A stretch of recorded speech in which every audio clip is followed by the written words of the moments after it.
Hey everybody, Riot Mort here with the patch 14.2 rundown. So we're just coming off of patch 14.1, which was a pretty big patch. It's been 2 weeks. Probably don't want to do a massive shuffle up after that. That being said, there's definitely a few things that are kind of strong, a few things that still aren't living up to their expectations, some bugs, things like that. And the big thing is we've got 3 reworks here to finally get some champions in a healthy spot. So rather than talk about it all day, let's dive in and see what's going on here. All right, first up on the portal side, Silver Symphony and Decrescendo have been removed. This should be pretty obvious why, but basically, we like Recombobulator as an augment. It's a very fun augment, and if you're in the situation where Recombobulator is a great play, it's a cool thing. What we don't like is when you know Recombobulator has a high chance of appearing and then you play around it. It's pretty unhealthy. And both of these portals turn into the 4-2 who can prep for Recombobulator lottery. So we're not really a big fan of that. So both of these portals are going to go away. You won't be seeing them again. Recombobulator will still exist at 4-2. And it works out anyway because Silver Symphony was like the third least picked portal. Decrescendo was only popular because it had a prismatic opener. So they can both go away. Cruel Pact can no longer be offered in the Radiant Blessing portal. It turns out in the Radiant Blessing portal, if you get your Radiant Blessing at 2-1, it's pretty good. Probably too good. Fix that. All right, headliners. This is probably the biggest change of the patch. If you want really good detailed stuff, you can read my post on Reddit about this. But basically, there are 2 things changing with headliners that most players won't have to worry about, but some of the most insane challenger players might have to. First off, we fixed an issue that blocked units that shared a trait with previously offered headliners. What this means is, it used to be if you saw a Crowd Diver Yone in your shop, you could not see any of the Heartsteel headliners or anything. Like, it would block off all the wrong headliners. It was kind of a bug. It created a lot of problems. So that's bad. That's gone. Fix that bug. Second thing is we removed the ability to affect headliner distribution by buying a headliner. If you've ever watched my stream before, you might have seen like, oh, I see a Sentinel Cassante, but I really want the Heartsteel Cassante, so I buy the Cassante and I sell it. That doesn't do anything anymore. There's no weird trickery. It was a dumb hidden rule that caused more confusion than it should have, so that's gone. Both of these changes should help simplify the invisible rules of the headliner and just make it kind of feel more natural. So that's the hope here. Streaks. This is a very small change, but basically, if you never noticed, when you got to your 5 streak, the scoreboard would say 4. Very confusing. Just a bug. So we're fixing that bug. Scoreboard notifications now display at 5 and 8 wins and show the correct streak length. Cool. Recommended items, AD carry. We took out Edge of Night. Most AD carries don't want Edge of Night. Replaced it with red buff. And AD casters got replaced, Edge of Night replaced with red buff, and Bloodthirster replaced with Hand of Justice. This is different than AD fighter. This is usually your backline AD champions. This should give them better options for things like binary and help teach newer players how to play better. All right, on the trait side, not a lot here. Disco, definitely one of the big comps that's doing really well, but believe it or not a lot of power is in the trait late game.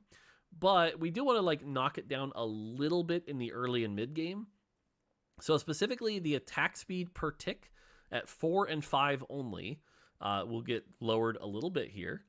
So you'll get just a little bit less attack speed. Again, this mostly is affecting stage 2 to 4, where you're playing like, if you get 4 disco on 2-1, it's very powerful because you have a lot of time. Late game, this trait doesn't do that much. 6 disco at getting its healing nerfed a small amount. But overall, we don't expect this nerf in particular to change that much other than that early mid game. Mosher 6, trying to get Mosher 6 to maybe be something people consider. So Mosher 6 is getting 10% more attack speed. And then finally, Punk. Punk is definitely a comp that does pretty well in low elo, but in high elo, not so much. And again, we really balance around high elo. We want Punk to be something that is considered playing. So the trait is going to get a bit of a buff here. More HP and AD at its base. Remember, that's multiplied by all the rerolls you do. All right, on the champion side, to close out the Punk buffs, Jinx is also getting 5 AD. This should make Jinx a little bit more of a threat. Hopefully the combination of these 2 buffs make Punk something that actually can be considered. Cool. Kennen, another champion that kind of fell off the map after the first patch, is meant to be along the lines of champions like, your Olafs and things like that. So Kennen's going to get 50 more HP. Cool. Cassante, a little too good for being a Heartsteel champion. We're going to lower his base ability damage reduction a bit. Cassante right now is actually kind of in the top 3, like, the early game tanks you want to find. It's a little too good for a Heartsteel champion, so small nerf there. On the 2-cost side, Katarina's another champion we haven't seen much of, so she's going to get a very small buff to her spell damage. Again, we want to see people maybe considering re-rolling Katarina, playing Katarina in the mid-game. The fact that she's 2 range means she has to take a lot of damage, build a lot of healing to keep that up, so hopefully this helps Katarina a bit. All right, Kale, our first rework. Let's be real, Kale hasn't really worked as a carry for the most part. Some challenger players have made it work, or will tell you it's a really good item carrier, and it's okay. The problem is late game, the way her spell works is she autos 3 times, enters a form, and then for 5 seconds is sort of stuck in that form before she'll do her big finale. And her big finale is where a lot of her damage is. Now, she's just going to be in this form passively. So right away, you put in a Kale, her first auto attack does that AoE splash. So she's got that passively. That should be a pretty good buff. Then, after 120 mana, she will do her finale. So that's her spell now. So it's a much simpler design. It's just passive. You have splash on hit, cast, finale. This should open up some more itemization options. You could use her as an item holder for Karthus, make her a little easier to play. If we have to then buff her after this and figure out what the right numbers are, we will. But this should, like I said, make her a little more intuitive to play and easier to play and possible in the late game. So good rework for Kale. All right, Lulu. Lulu's another champion that like people had a lot of high hopes for and might be good after like the hyper pop buffs and stuff like that, but she's not really that good.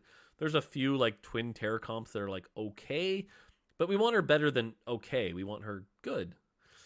So she's going to have that third cast where she CCs people, also do quite a bit more damage actually. So that should be able to chunk some people when she gets to that cast, promoting things like rapidly casting and doing well with hyper pop. Riven, one of the big melee melee stars of this patch. Riven 3 doing very, very well here. So we're going to lower her ability damage just a little bit. Honestly, this is a pretty light nerf for how strong Riven is. So we'll see how she does. Probably should have given this to her last patch when we buffed 8-bit. Didn't. So she's getting that. All right, Urgot, our second rework. This is a pretty minor rework and honestly might not be enough, but we'll keep an eye on it. Basically, when Urgot casts his spell, he begins auto-attacking with these like AoE cleaves that are really powerful, especially in stage 2, where they can really just AoE melt people that aren't prepared for it. That's going to be a bit of a nerf, but to trade off, if Urgot ever only hits one target during this, it's now going to do 50% bonus damage. So if you have an Urgot 3 with powerful items and can get on like their tank, it should be doing a lot of damage to melt through it. It also gives us a lever now where if that's not enough, it could be 75, 100%, whatever. But Urgot should now not just get stuck on a single tank. This should help Urgot out a bit.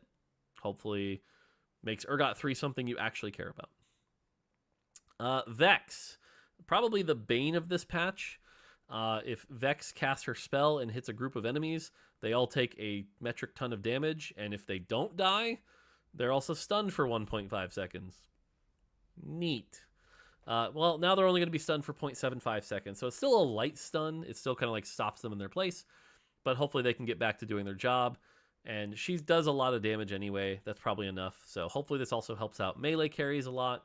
But Vex really didn't need to be stunning comps repeatedly, especially when she's got Emo active and can then cast a bunch. So hopefully this leads to a slightly healthier Vex. All right, Karthus, our last rework and probably the most confusing rework. So Karthus is this champion that if he casts his first spell and it crits and it hits your backline, you lose, right? 5 seconds into a fight, you probably lose because your backline disappeared. It's not really fun to play against, especially if a Kali makes your primary carry get that Karthus ult. So instead, what we're going to do is Karthus's ability, we're going to remove the randomness out of it. So first off, if Karthus's ability is able to crit, it will. What that means is you're still going to need a Jeweled Gauntlet or 2 Executioner, but as long as you have that, it will crit. The second thing is because of that, obviously you're like, well, now 4 and 6 Executioner are worthless, or why would I ever build crit items? No, crit items will convert to AP. So if you put like a guard breaker on, that's also AP. If you put 4 executioner, more AP. Cool. No longer gains mana from kills, so he's not going to like reset and cast 3 times quickly. But every time he casts, the spell's going to get bigger and bigger and bigger. It's going to get 30 AP. So the first cast, not going to hit as hard. Second one might start to catch up. Third one, and then like by the 4th or 5th, this will start deleting stuff. And the idea here is also, you ever get down to that moment where it's like Karthus versus 1 or 2 units, but they're tanky, so Karthus can't finish them off? This should help Karthus with that. So now to compensate, the mana is going down. There's probably a build with him where it's like Shojin Mana Zane is probably very good on him now. He's going to want to cast a lot. But you can see the base spell damage getting hit significantly here. So again, the expectation is Karthus will be much weaker in the first 10 seconds of the fight. He'll be about the same around the next 10 seconds and should be significantly stronger if you can get to that last 10 seconds of a fight. All right, Twisted Fate. Probably gets one of the bigger nerfs of the patch here. He's just doling out a lot of damage, and the fact that he can skip frontliners and just kind of go, hi, backliner, you're dead with some random cards. A little too much. So we're slowing down his cast cadence. He'll need 1 more auto if he's got a Shojin on him. And then the spell damage is going down about 10%, 8%-ish. So pretty chunky nerf for TF, but he's just proven too strong after getting the attack speed change last patch that made his itemization a lot more, dynamic. So, all right, and that's it for champs on the larger side. Last thing here, Kaisa Headliner. Kaisa Headliner is something we want you to be considering, but right now it's just too weak. It still has the +2 range and the further dash, but it is going to lose it's going to gain 10% AD, so Kaisa Headliner should be a bit better. Cool. And then Yone, the other opposite of Riven. Honestly, Yone kind of got away with a slap on the wrist here. Who knows, maybe he needs more. But specifically, we're just taking away 5 AD and 50 HP from the Headliner version of Yone. Base Yone not really running away with games, so we're not really that afraid of a base Yone. But, Yone Headliner, small nerf here, should be a little weaker. All right, augments. All right, Twin Terror. Definitely the strongest augment of the patch right now. If you get Twin Terror, play around the Vex, especially with Vex being strong, and the Twitch. And the fact that it gave 20% critical strike chance meant it was kind of bound to Executioners. It worked really well with Executioners. There were a couple other builds that did okay with it, but really it was the Executioner thing. We're removing that so that hopefully more Twin Terror builds can come out of it. So the crit chance is gone, but the HP and attack speed are going up. So hopefully this can lead to a lot more interesting Twin Terror builds. I imagine Twin Terror Punk gets get better. The HP also should be really good because we actually want you to consider playing frontliners. Right now, Twin Terror, you almost ignore frontliners completely. It's just not enough health to be worth it. So there you go. Bigger Shot. This augment just kind of struggling a bit right now. Gets a small buff. Heartthrobs got reworked to be quite a bit simpler. So it used to be keep 20% of your hearts on cash out. Now it's you gain 20% more hearts. This should be a lot more exciting. I imagine people are going to really like this augment who like those big cash outs. And now it interacts with the raise the stakes, which should be fun. So Heartthrobs, I imagine, is going to be a very popular augment now. Last Stand, little too good for how powerful it was to really seal the deal. Just an insane win rate. Gets a light tap here. 20 less HP, 2 less armor, MR, and Omnivamp. So should still be good. Submit to the Pit after its rework last patch ended up a little weak. So +1 to all of its stats. Too Big to Fail. I love this augment. This is one of my favorite augments. It's a little too good. Only a little. So that's why we're giving it a very light tap from 40% to 35%. Should still be good. I imagine people are still going to play this with their Olaf comps and do very well. Good for something 1, gets a small buff to its gold chance drop rate, and Late Game Specialist gets 3 more gold. Woo! That'll change everything. It's a late game specialist meta. On the item side, Goldmancer's Staff just gets out of control. If it starts getting kills, I've seen this item drop upwards of 80 gold in the game. That's way too much. So we're going to cut the gold in half. This is definitely going to nerf the item. This is another really big nerf. You're going to see a lot less gold from this item. Now, that being said, 80 gold becoming 40 gold, still a good item, but it probably didn't need to drop that much gold. Thieves Gloves. This is actually a change that probably should have came with the level 10 cap. But Thieves Gloves, the way it works is the higher level you are, the more likely you are to roll good combinations of items. And it turns out when you can go to 8 much quicker and 9 safe, Thieves Gloves ends up really good. So this is a bit of a nerf to Thieves Gloves. You are less likely to roll ideal items at 7, 8, and 9. If you're interested, I'll post the actual odds, but it's not a huge nerf, but it is a nerf. So Thieves Gloves is going to be a little weaker. All right, on the champion side, we have small changes. Now, again, remember, small changes are things we don't expect to radically change the meta or anything. You probably won't even notice them, but they are small changes to try to get them in a good spot. Corki, kind of been struggling this patch, even as 2-1. Like, he's just not that great of an opener. He's okay. So we're just giving him a little bit more spell damage back. He lost it after the 8-bit buff, but honestly, it didn't matter, so giving that back. Lilia getting another 10 mana off her spell should help Lilia. We did 10 last patch as well. Maybe if we do 10 every patch, maybe by the end she'll be 70 out of 70. I don't know. We'll see. Olaf, now categorized as an AD fighter. This is useful for 2 reasons. 1, it means new players will actually get told the right items what to build on Olaf. And 2, but things like binary airdrop are based off this table. So now you should see better items on your Olaf from binary than, Dragonclaw and Bramblevest. Yasuo. Yasuo is secretly a very good comp if you can get it early. Like, too good. Currently the best 1 cost in the game if you can get it going, which is great. We like that. Just need to tone it down a tiny bit. So the spell is getting a tiny nerf here. Should just hit a little less hard. We still like him stacking. We like when Yasuo gets out of control. It's a good thing. Just tiny nerf. And then Jax. Jax struggles a little bit, especially at 1 and 2 star, because normally for Jax to be successful, he's taking a bunch of damage. That's generating a mana. It's causing him to cast, and he's healing back up. But at low levels with his attack speed, he's just not being able to cast quick enough.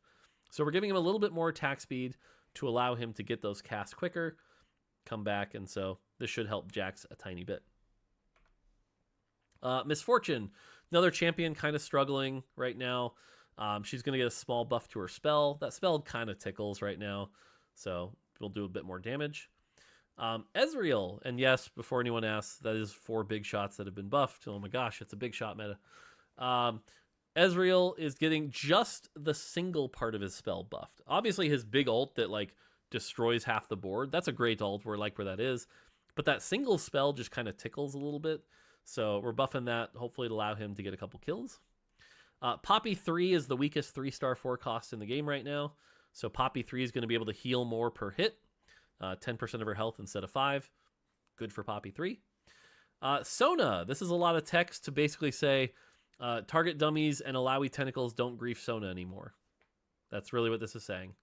Ethereal and concussive Sona can no longer target training dummies at all.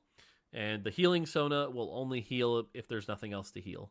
So basically, she won't prioritize dummies and tentacles. Cool. We know how much Sona hates tentacles. And then finally, bug fixes. A lot of bug fixes. Like I said, now that we're back, we could fix a lot of bugs. So here we go. Emotional Connection now no longer reduces your unit's max mana to 10 the first time you take the augment. Radiant Nashor's Tooth now correctly grants attack speed on cast to Twisted Fate. Lucian's number of shots correctly scales with the displayed tooltip amount. Now it scales 1 shot per 20 instead of 1 shot per 40. This is a Lucian buff. You should be aware Lucian will now be even better with attack speed. So this is a buff to Lucian. But here come some other minor changes.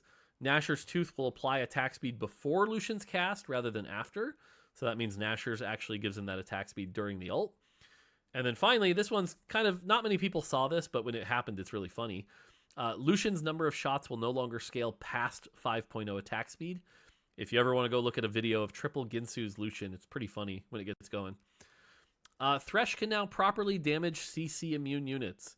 No more cheesing Thresh 3s with your QSS, so Thresh can actually damage them properly. Akali no longer sometimes messes with non-Akali's headliner traits. For those of you that have seen KDA Yasuo headliner bug, that's this. True damage Akali can no longer bypass the 3-star 4 cost rule. Cool. Scrappy Inventions now gives components as intended. Sometimes there was a bug where it didn't. When superfans pop off items, those items now return to your bench at the appropriate speed. No more waiting 20 seconds for your items to get there. Salvage Bin can no longer grant a spatula as its random component. Sorry, it was fun, but it shouldn't and it never should have. So the disco ball is no longer permanently deleted by Recombobulator. Heart Steal's 3,000 plus heart cash out, for those of you that have ever hit it, now has the correct odds for each cash out. And all Squink's head no longer explodes in size when spamming taunt animation. So there you go. Like I said, generally a pretty small patch. You're kind of going to see this ebb and flow typically in the sets where there might be a large patch, then a small patch or two, then a large patch, then a small patch or two. So yeah, but hopefully, again, the goal here is to just kind of bring down the top a little, buff up a few that are struggling, fix a few issues, and keep on moving. So I don't expect things to radically change. Probably the biggest change there, like I said, is maybe like TF, Twin Terror. Those are kind of the big ones. So there you go. All right, that's going to do it for me. Until next time, take it easy.